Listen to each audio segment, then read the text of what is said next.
Assalamualaikum warahmatullahi wabarakatuh. Selamat pagi semuanya, mahasiswa yang mengambil mata kuliah manajemen kinerja. Pada hari ini kembali kita melaksanakan pertemuan sebagaimana biasanya. Bapak berdoa kepada seluruh mahasiswa, mudah-mudahan dalam keadaan sehat walafiat, diberikan kemudahan, diberikan kesuksesan dalam segala aktivitasnya. Untuk memulai perkuliahan kita pada pertemuan yang ke-13 ini, Bapak meminta kita semua agar berserah diri kepada Allah Subhanahu wa taala, Tuhan yang Maha Esa, untuk memohon keberkahan dari beliau. Berdoa kita mulai.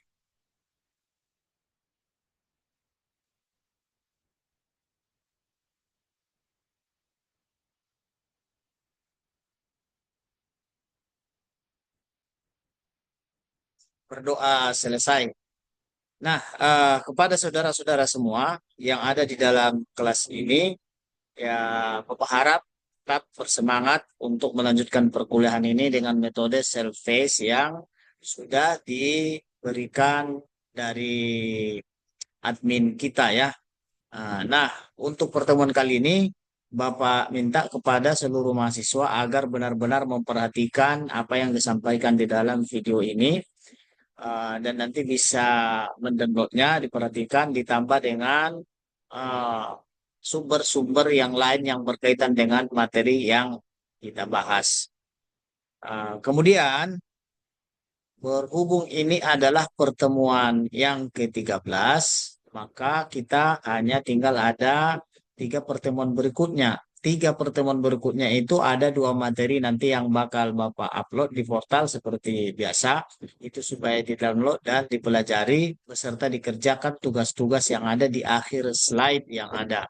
Dan pertemuan ke-16 nanti akan ada UAS ya. Di sana ada kertas UAS yang beberapa pertanyaan yang harus dijawab dengan baik, dikerjakan itu nanti dengan baik supaya mendapatkan nilai yang baik. Di samping itu, Bapak minta tugas UTS dalam bentuk proyek yang sudah ada di portal Bapak upload itu supaya dikerjakan dan dapat dikumpulkan sebelum kita melaksanakan UAS. Jangan sampai tidak ada karena itu berkaitan dengan nilai. Sebagaimana Bapak jelaskan di awal pertemuan itu, UTS itu 30% mempengaruhi nilai secara keseluruhan. Supaya diperhatikan setiap tugas-tugas di dalam pertemuan.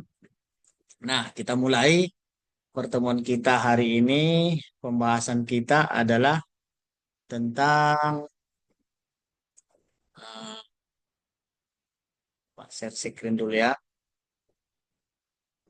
Ya, hari ini materi kita tentang perbaikan kinerja.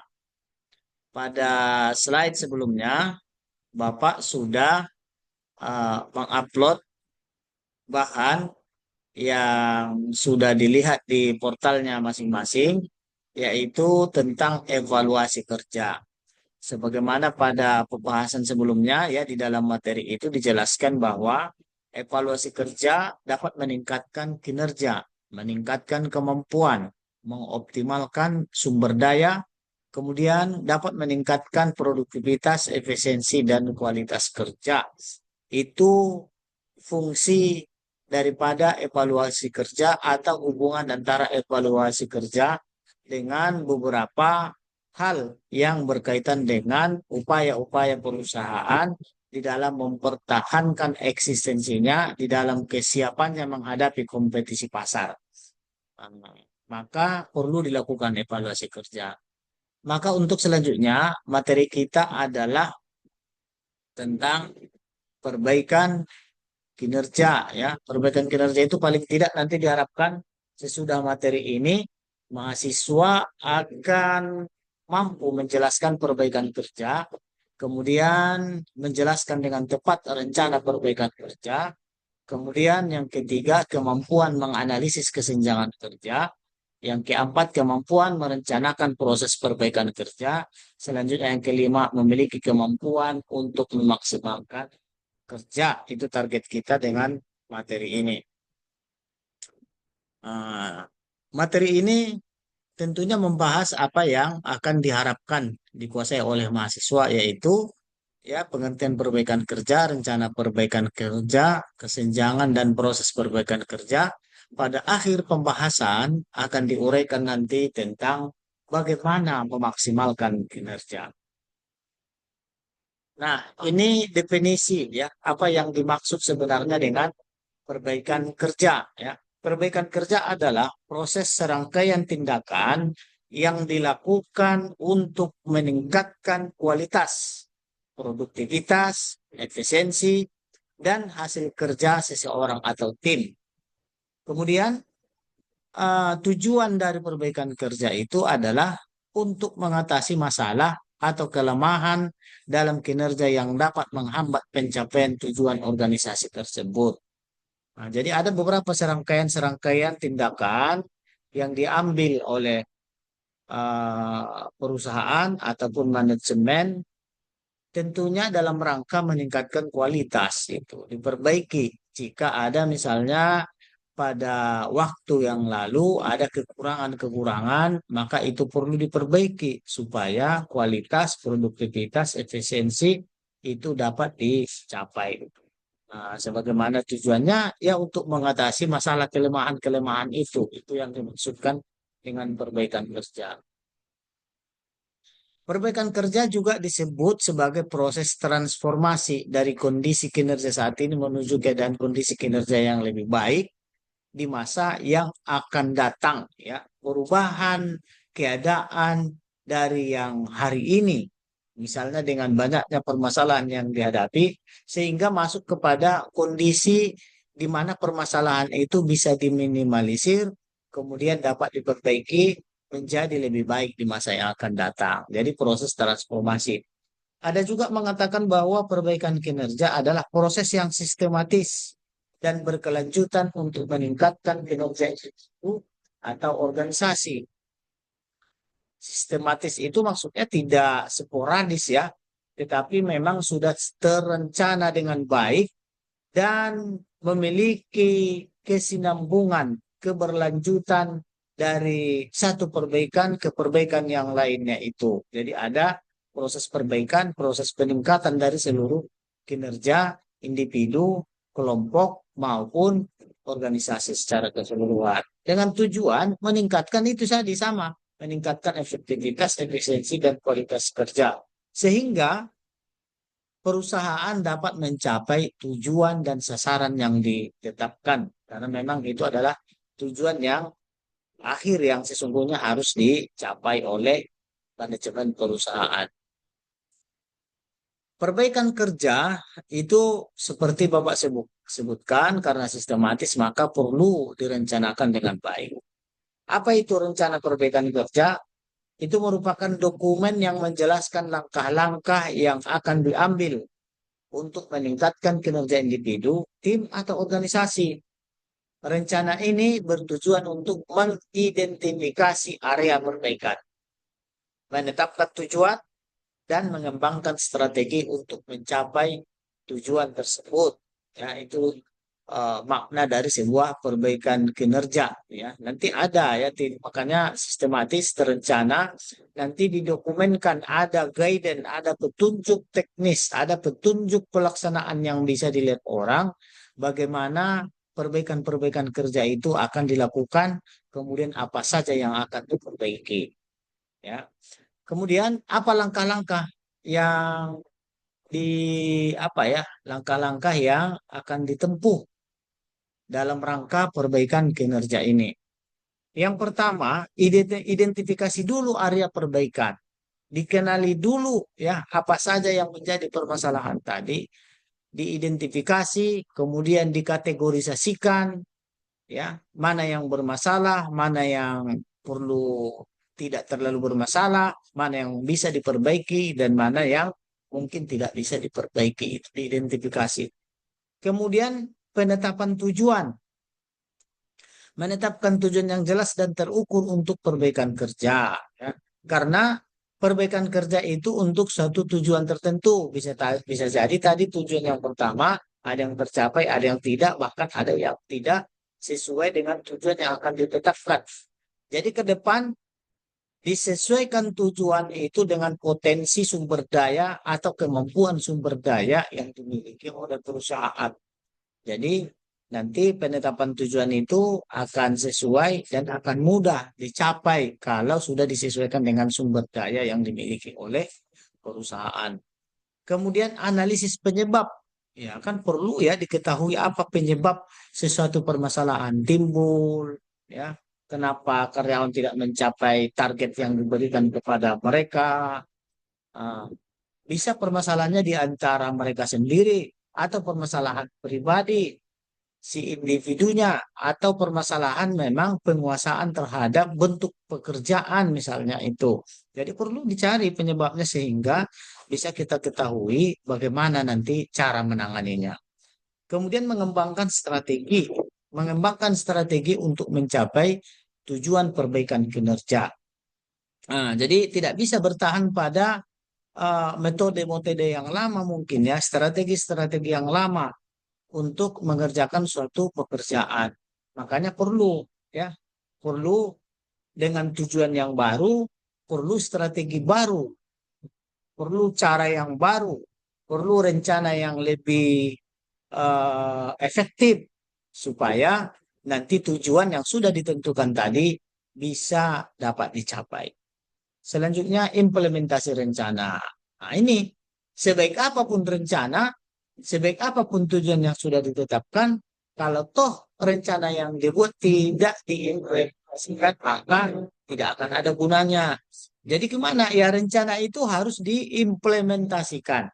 Biar kita mengetahui seberapa efektif rencana yang baru dibuat. Ya kan? Tadinya kan ada perbaikan. Kalau sudah ada perbaikan rencananya, perbaikan tujuannya, maka rencana baru itu segera dilaksanakan. Kemudian sambil melakukan evaluasi, kalau ada misalnya kekurangan dipantau sedemikian rupa dengan rencana itu. Dan ingat, sebaik apapun rencana pasti tetap memiliki kelemahan-kelemahan. Sehingga tetap dievaluasi kelemahan-kelemahan itu. Nah, itu namanya berkelanjutan. Nah, permasalahan itu sebenarnya timbul dari kesenjangan kerja. Jadi harus memahami apa itu kesenjangan kerja. Nah, kesenjangan kerja adalah perbedaan antara kinerja aktual dengan kinerja yang diharapkan. Inilah masalah itu. Kalau dalam penelitian itu disebut dengan fenomena. Ada gap antara yang seharusnya dengan antara yang seharusnya dengan fakta yang terjadi. Nah, itu namanya gap. Itu namanya kesenjangan. Kesenjangan kerja dapat terjadi pada individu, ya. Kemudian pada tim juga bisa. Kemudian organisasi secara keseluruhan. Nah, disebabkan berbagai banyak faktor seperti kurangnya keterampilan, kurangnya sumber daya, kurangnya motivasi. Nah, inilah gap itu namanya fenomena. Baru dicari apa masalahnya. Jangan-jangan keterampilan mereka yang mempengaruhi seseorang tidak memenuhi kinerjanya. Kan keterampilannya kurang. Atau misalnya motivasinya. Apa itu motivasi mereka? Ya bisa saja ternyata kompensasi yang diberikan, gaji yang diberikan, insentif yang diberikan, atau proses kepemimpinan yang kurang baik. Ah, itu banyak faktor-faktornya. Itu nanti bisa diteliti. Kemudian jenis-jenis kesenjangan itu seperti tadi, jenis kesenjangan itu ada keterampilan, ya, perbedaan antara keterampilan yang dimiliki dengan keterampilan yang dibutuhkan untuk melakukan pekerjaan. Bisa jadi orang yang ditempatkan itu tidak sesuai dengan bakat dan minatnya, tidak sesuai dengan pendidikannya, tapi dia dipekerjakan pada satu pekerjaan tertentu, sehingga keterampilannya di bidang itu berkurang atau pelatihan yang diberikan kurang terhadap dia sehingga pekerjaannya tidak bisa diselesaikan. Makanya ini ya orang memiliki keterampilan cuma mungkin pekerjaan itu tidak tepat, tidak sesuai dengan keterampilan yang diberikan. Jadi ini perlu penyesuaian-penyesuaian. Kalau bagi mereka yang tidak memiliki keterampilan sama sekali, ya bisa dilatih, ya bisa dilatih. Kalau ternyata dia memiliki keterampilan lain, pekerjaan ini lain, ya berarti dia harus pelatihan dulu terhadap keterampilan yang dibutuhkan. Kesenjangan pengetahuan juga ya, perbedaan antara pengetahuan yang dimiliki dengan pengetahuan yang dibutuhkan untuk melakukan pekerjaan. Ini berkaitan dengan pendidikan ya, pengetahuannya. Nah, ini perbedaan. Jadi waktu melakukan analisa jabatan, sebenarnya itu sudah ditentukan persyaratan analisa jabatan itu. Nah, sehingga ketika dilakukan rekrutmen, disesuaikanlah kualifikasi dari seseorang untuk sebuah pekerjaan. Kadang-kadang ada kelemahan di situ, ya. Kesenjangan motivasi, perbedaan antara motivasi yang dimiliki dan motivasi yang dibutuhkan untuk melakukan pekerjaan. Jadi perlu disesuaikan apa motivasi orang masuk kepada perusahaan atau bergabung dengan perusahaan. Maka yang diberikan perusahaan itu pun harapan-harapan mereka itu harus sebisa mungkin memenuhinya supaya mereka termotivasi untuk mengerjakan pekerjaan. Penyebab kesenjangan, nah ini tadi saya kok sebutkan kan karena kurangnya pelatihan, kurangnya sumber daya, kurangnya motivasi, ya. Kemudian proses perbaikan kinerja dari seluruh permasalahan-permasalahan itu, ya, ketika melakukan perbaikan tidak bisa secara sporadis atau langsung bisa diselesaikan semua, tidak. Dia harus berproses. Ada pendekatan yang sistematis dan berkelanjutan untuk mengidentifikasi, menganalisis, dan memperbaiki masalah atau kesenjangan kerja dalam suatu organisasi. Jadi, ya, kalau mau berhasil kita menangani berbagai permasalahan itu harus berproses melalui pendekatan yang tertentu, yang sesuai, ya, mengenali dulu masalahnya, dianalisis, baru kemudian diperbaiki. Jadi tidak bisa berharap seperti membalikkan telapak tangan semuanya harus selesai dalam sekejap dalam waktu yang singkat. Jadi perlu pendekatan-pendekatan. Kadang-kadang butuh waktu tertentu, kadang-kadang butuh kesabaran, kadang-kadang membutuhkan komunikasi, ya, membutuhkan penjelasan, membutuhkan sosialisasi. Itu namanya proses perbaikan. Proses ini bertujuan untuk meningkatkan kinerja, produktivitas, dan kualitas pekerjaan sehingga mencapai tujuan dan sasaran yang telah ditetapkan. Karena memang tujuan melakukan perbaikan itu adalah untuk mencapainya. Jangan sampai diupayakan perbaikan malah berbanding terbalik dengan tujuan dan sasaran, malah buyar semua. Nah, itu makanya perlu proses yang sistematis untuk itu. Proses perbaikan itu identifikasi masalah dulu, baru dianalisis apa penyebabnya, kemudian disesuaikanlah dengan tujuan organisasi. Kemudian kalau sudah direncanakan, disesuaikan dengan tujuan, ada pengembangan rencana, ya, tidak bisa lagi model yang lama. Kemudian implementasi rencana diaktualisasikan, kemudian dievaluasi kembali. Jadi setiap kegiatan perbaikan itu selalu ada, berulang-ulang dia dipantau, dievaluasi, kemudian diidentifikasi lagi, selanjutnya dianalisis lagi, baru kemudian lakukan pengembangan rencana lagi. Ya, berulang-ulang harus secara begitu, secara berkelanjutan, secara terus-menerus jika perusahaan ingin selalu mendapatkan eh, apa hasil kerja yang lebih baik, ya. Kalau ini mendapatkan produktivitas yang baik, efektivitas yang baik, efisiensi yang baik, maka harus setiap waktu, ya, setiap periode tertentu dilakukan evaluasi. Nah, seperti itu berkelanjutan, tidak sporadis. Nah, itu maksudnya. Berkelanjutan itu adalah suatu proses yang sistematis dan berkelanjutan untuk meningkatkan kinerja individu atau organisasi secara terus-menerus, tidak berhenti. Seperti Bapak jelaskan tadi, ya. Harus secara terus-menerus, dilakukan secara konsisten, dari waktu ke waktu, sehingga bisa diukur setiap waktu dengan upaya yang dilakukan itu ada dirasakan adanya perubahan capaian dari seluruh tim di dalam organisasi. Karakteristik yang berkelanjutan itu apa? Ya terus-menerus dilakukan. Bukan karena hari ini sudah tercapai, sudah baik, lantas pada periode tertentu tidak ada lagi diperbaiki, tidak diperhatikan lagi. Ini permasalahan yang sangat berat ini.